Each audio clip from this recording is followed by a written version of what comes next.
ইলাহা ইল্লাল্লাহ সুবহানাল্লাহ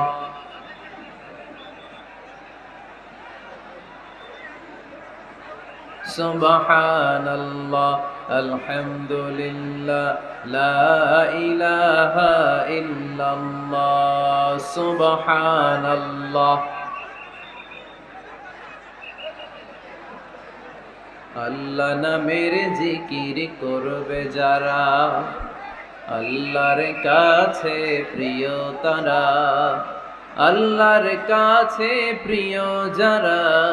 জান্নাতে প্রবেশ করবে তারা জোরে লা ইলাহা লা ইলাহা